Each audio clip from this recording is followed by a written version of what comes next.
जय हिंद दोस्तों स्वागत है आपका आपके अपने YouTube चैनल ज्ञानदेव होस्ट में। और इस वीडियो में मैं आपको बताने वाला हूं CISF assistant sub inspector stenographer head constable ministerial 2022 भर्ती सिलेबस के बारे में, और साथ ही मैं आपको इसके एग्जाम पैटर्न के बारे में भी पूरी जानकारी देने वाला हूं। और मैं आपको बता दूं कि अभी जो जानकारी आप एग्जाम पैटर्न एंड सिलेबस के बारे में जानोगे, ये जानकारी पूरी तरीके से ऑफिशियल है, यानी कि आप इस जानकारी के माध्यम से अपने एग्जाम की प्रिपरेशन बिना किसी हिचकिचाहट के कर सकते हैं। तो चलिए दोस्तों शुरू करते हैं। दोस्तों यहाँ पर अभी जो वीडियो में देख पा रहे हो हमारी ऑफिशियल वेबसाइट jobsgyan.in है, इसका लिंक वीडियो के डिस्क्रिप्शन में दिया है। जैसे ही आप लिंक ओपन करेंगे तो आपके सामने इस भर्ती की जानकारी आ जाएगी। तो पहले आप यहाँ पर थोड़ा शॉर्ट में इसके एलिजिबिलिटी के बारे में जानकारी जान लीजिए, अगर आपने अभी तक नहीं जाना। मैं आपको बता दूं, फिर मैं आपको यहाँ पर selection process, exam pattern and syllabus की टॉपिक वाइज जानकारी दूंगा। तो ये जो आपकी भर्ती है ये आपकी 540 पद पर निकाली है, जिसमें कि आपके SC मिनिस्ट्रियल के लिए वैकेंसी है और असिस्टेंट सब इंस्पेक्टर स्टेनोग्राफर के लिए वैकेंसी है, जिसके फॉर्म आप लोग 26 सितंबर 2022 से लेकर के 25 अक्टूबर 2022 तक भर पाएंगे। साथ ही आप ये भी जान लीजिए कि जो असिस्टेंट सब इंस्पेक्टर की पोस्ट है, इस पर आपको लेवल 5 की सैलरी यानी कि 29,200 रुपए से लेकर के 92,300 रुपए दिए जाएंगे। एंड जो हेड कांस्टेबल मिनिस्ट्रियल की वैकेंसी है, इस पर आपको लेवल 4 की सैलरी जो कि 25,500 रुपए से लेकर के 81,100 रुपए दी जाएगी। मेल एंड फीमेल दोनों इसमें अप्लाई कर सकते हैं। और आपको बोला है कि ये वैकेंसी टेम्परेरी है, बट मैं आपको बता दूं कि सभी वैकेंसी के अंदर ऐसे ही लिखा होता है जो गवर्नमेंट की परमानेंट रहती है। तो आप इसके ऊपर फोकस मत कीजिए, फोकस इसके ऊपर कीजिए कि कैसे आपको इसका एग्जाम क्रैक करना होगा। इसके अलावा आप यहाँ पर जो आपकी एज लिमिट है वो भी जान लीजिए। एज आपकी 18 से 25 साल के बीच रखी गई है। और दूसरे वे में कही तो कि अगर आपका डेट ऑफ बर्थ 26 अक्टूबर 1997 से लेकर के 25 अक्टूबर 2004 के बीच में है तो आप इसमें अप्लाई करने के लिए एलिजिबल है। ये बात हो रही है जनरल कैटेगरी कैंडिडेट के लिए, क्योंकि जनरल कैटेगरी कैंडिडेट के लिए आयु सीमा के अंदर कोई छूट नहीं है। वो कैंडिडेट 18 से 25 साल के बीच में ही अप्लाई कर सकते हैं। बट जो जो OBC और SC ST इनको छूट मिलेगी, SC ST को 5 साल की और OBC को 3 साल की। इसके अलावा जनरल OBC को अप्लाई करने के लिए 100 रुपए फीस पे करनी है और SC ST के लिए कोई फीस नहीं है। आप यहाँ पर कैटेगरी वाइज वैकेंसी डिटेल देख सकते हैं कि किस पोस्ट पर किस कैटेगरी के लिए कितनी वैकेंसी है। दोनों पोस्ट की यहाँ पर दी गई है। अप्लाई करने के लिए आपसे यहाँ पर बेसिकली 12वीं पास की योग्यता मांगी है। दूसरा ये कि अगर आप हेड कांस्टेबल मिनिस्ट्रियल की पोस्ट पर अप्लाई करेंगे तो आपको कंप्यूटर टाइपिंग आनी चाहिए। अगर इंग्लिश की करेंगे तो 35 वर्ड पर मिनट होनी चाहिए स्पीड, एंड अगर हिंदी की करेंगे तो 30 वर्ड पर मिनट होनी चाहिए। दोनों कंपलसरी नहीं है, कोई एक अगर आपको आती है तो आप तब भी इसमें अप्लाई कर सकते हैं। इसी प्रकार से SI स्टेनोग्राफर की पोस्ट पर अप्लाई करने के लिए आपसे 12वीं पास की योग्यता मांगी है। यहां पर आपसे टाइपिंग की जगह स्टेनोग्राफी मांगी है, जिसका जो डिक्टेशन है वो 10 minute at 18 word per minute रहना चाहिए। ट्रांसक्रिप्शन आपका 50 मिनट इन इंग्लिश और 65 minute in Hindi on computer, ये आपका होना चाहिए। ये आपने जान लिया है। अब आप यहाँ पर जान लीजिए आपके सिलेक्शन प्रोसेस के बारे में।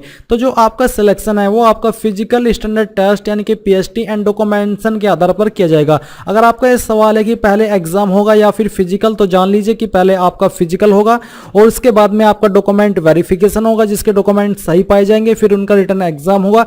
रिटर्न एग्जाम के बारे में इन्होंने सियोरिटी नहीं दी है। इन्होंने बोला है कि आपका OMR बेस्ड भी एग्जाम हो सकता है और CBT यानी कि कंप्यूटर बेस्ड भी हो सकता है। कोई एक रहेगा, अभी क्लियर नहीं हुआ है, टाइम आने पर आपको पता चल जाएगा। इसके अलावा यहाँ पर फिर आपका स्किल टेस्ट होगा और सबसे लास्ट में आपका मेडिकल एग्जाम होगा।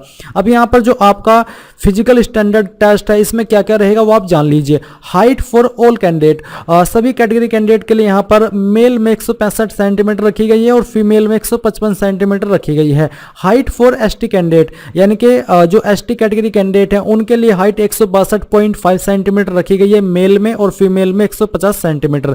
इसके अलावा chest for all candidate ST को छोड़ करके उनके लिए चेस्ट बिना फ्लाई 77 सेंटीमीटर और फ्ला करके 82 हो जानी चाहिए मेल में। फीमेल में चेस्ट का माप नहीं लिया जाएगा।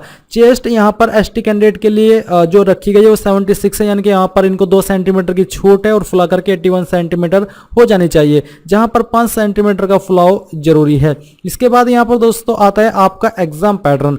जो लोग इसको फिजिकल को क्लियर कर जाएंगे, फिजिकल में आपकी रेस के बारे में कोई जानकारी नहीं है, बस आपका यहाँ पर ये जो हाइट है वही मापी जाएगी और आपकी चेस्ट मापी जाएगी। अब यहाँ पर बढ़ते हैं एग्जाम पैटर्न की तरफ। तो जो आपका एग्जाम पैटर्न है वो कुछ इस प्रकार का रहने वाला है। पहले तो आप ये जान लीजिए कि जो आपका पेपर होगा ये आपका ऑब्जेक्टिव मल्टीपल चॉइस टाइप रहेगा, जहां पर आपको बहुविकल्प क्वेश्चन देखने को मिलते हैं, जिसमें कि एक क्वेश्चन के लिए 4 विकल्प रहते हैं, जिसमें से एक विकल्प सही होता है। क्वेश्चन पेपर की लैंग्वेज आपकी इंग्लिश एंड हिंदी दोनों रहेगी, जिस लैंग्वेज में आप सोल्व करना चाहे कर सकते हैं। इसके अलावा there shall be no negative marking, यानी कि इसके अंदर कोई भी नेगेटिव मार्किंग नहीं है। और ये जान करके और मुझे आपको बताते हुए काफी अच्छा लग रहा है कि इसके अंदर कोई नेगेटिव मार्किंग नहीं है, क्योंकि जिन कैंडिडेट के अंदर तुक्का मारने की अद्भुत कला है वो इस कला का प्रदर्शन यहाँ पर खुल करके कर पाएंगे। उनको कोई भी रोकने टोकने वाला नहीं है और ना ही यहाँ पर आपको लेने के देने पड़ेंगे, क्योंकि कई बार आता है कि नेगेटिव मार्किंग होती है तो फिर ऐसे में आपको इस अद्भुत कला के ऊपर कंट्रोल करना होता है, नहीं तो आपको लेने के देने पड़ जाते हैं। बट यहाँ पर आपको कोई कंट्रोल करने की आवश्यकता नहीं है, खुल करके इस कला का प्रदर्शन कीजिए। हम इंडियंस के अंदर ये कला वैसे भी कोट कोट कर भरी हुई है। और ये जो लाइंस मैं आपको इस अद्भुत कला के बारे में बोल रहा हूँ, ये थोड़ा सार्कास्टिक वे में बोल रहा हूँ, तो आप इनका इंटेंट समझ जाइएगा। अब यहाँ पर जो आपके क्वेश्चन पेपर का लेवल रहेगा वो 12th स्टैंडर्ड का ही होने वाला है, यानी कि जिस लेवल के क्वेश्चन 12वीं के अंदर आते हैं उसी लेवल के क्वेश्चन का जो डिफिकल्टी है वो इसके अंदर होने वाला है। फिर साथ ही आप ये जान लीजिए कि जैसे कि मैंने आपको बताया कि ऑब्जेक्टिव टाइप आपका पेपर होगा, यानी कि एमसीक्यू 100 आपके टोटल एग्जाम के अंदर क्वेश्चन होंगे और उसके लिए आपको 100 नंबर दिए जाएंगे, यानी कि प्रत्येक क्वेश्चन के लिए 1 नंबर। एंड साथ ही यहाँ पर एग्जाम करने के लिए आपको 2 घंटे यानी कि 120 मिनट का समय दिया जाएगा। किस सब्जेक्ट से कितने क्वेश्चन आएंगे वो आप देख लीजिए। 4 पार्ट है इसके अंदर, general intelligence, general knowledge, arithmetic, general English और हिंदी। तो बेसिकली प्रत्येक सब्जेक्ट से 25 क्वेश्चन है और उसके लिए आपको 25 नंबर दिए गए हैं। तो ये आपने जान लिया। आई होप आपको कोई डाउट एग्जाम पैटर्न को लेकर के नहीं रहा होगा। अब यहाँ पर सिलेबस भी आप जान लीजिए टॉपिक वाइज। जो आपका जनरल इंटेलिजेंस है इसमें आपके क्वेश्चन वर्बल और नॉन वर्बल दोनों तरह के आएंगे। Question will be asked from analogies, similarities and differences, problem solving, relationship, arithmetical computation and other analytical functions, Venn diagrams, relationship concept and ability to observe and distinguish patterns। वैसे तो काफी सारे topics होते हैं बट ये वो topics है जिनसे मेनली आपके क्वेश्चन एग्जाम के अंदर आएंगे। तो अगर आप अपनी प्रिपरेशन कर रहे हैं कहीं पर भी किसी भी कोचिंग सेंटर में, तो आप उनको बोले कि इन टॉपिक्स के ऊपर फोकस करें, क्योंकि इन टॉपिक्स से आपका पेपर आने वाला है। फिर आता है जनरल इंग्लिश और हिंदी। तो जनरल इंग्लिश के जो आपके टॉपिक्स रहेंगे वो है आपका ability to understand correct English, his basic comprehension and writing ability etc would be tested. Question will be asked from error recognition, fill in the blanks using verbs, prepositions, articles etc. Vocabulary, spelling, grammar, sentence structure, synonyms, antonyms, sentence completions, perhaps farces and idiomatic use of words। ये आपके topics रहने वाले हैं। अगर आप इनको हिंदी के अंदर कन्वर्ट कर देंगे तो सेम टॉपिक से आपके हिंदी में क्वेश्चन पूछे जाएंगे।